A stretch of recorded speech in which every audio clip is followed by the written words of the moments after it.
ஒரு கூட்டணியில் இருக்கிறோம், அந்த கூட்டணிக்கு பாடுபடுவோம்.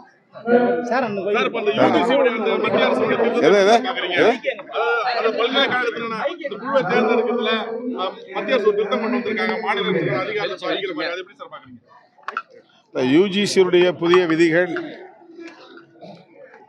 மிக அதிர்ச்சி அளிக்கக்கூடியவையாக உள்ளன.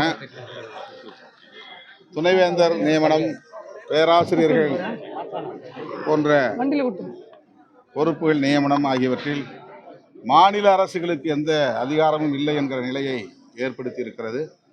இது மாநில உரிமைகளை பறிப்பதாக இருக்கிறது. அது மட்டுமில்லாமல் கல்வி தகுதி பொருட்டல்ல,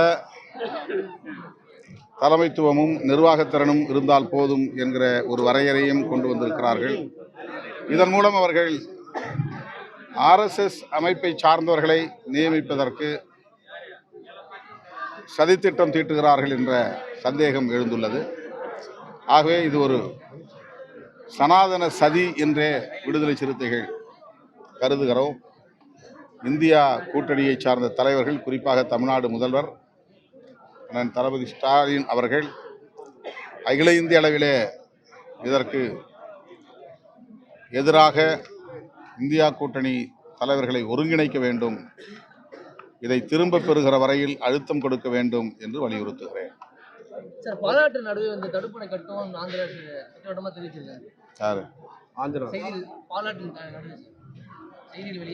அப்பப்போ வந்து அவங்க அறிவிக்கிறாங்க. அப்படி அதெல்லாம் பண்ண முடியாது. அது ஏற்கனவே பல முறை இந்த மாதிரியான அறிவிப்பு வெளிவந்திருக்கிறது. தமிழ்நாடு அரசு, தமிழ்நாட்டு மக்கள் அதை ஒருபோதும் அனுமதிக்க மாட்டோம். பாதகம் செய்பவரை கண்டால் நாம் பயம் கொள்ளலாகாது பாப்பா. மோதி மிதித்து விடு பாப்பா, அவர் முகத்தில் உமிழ்ந்து விடு பாப்பா. அண்மை செய்திகளை உடனுக்குடன் தெரிந்து கொள்ள இணைந்திருங்கள் எம் நாடு தொலைக்காட்சியுடன்.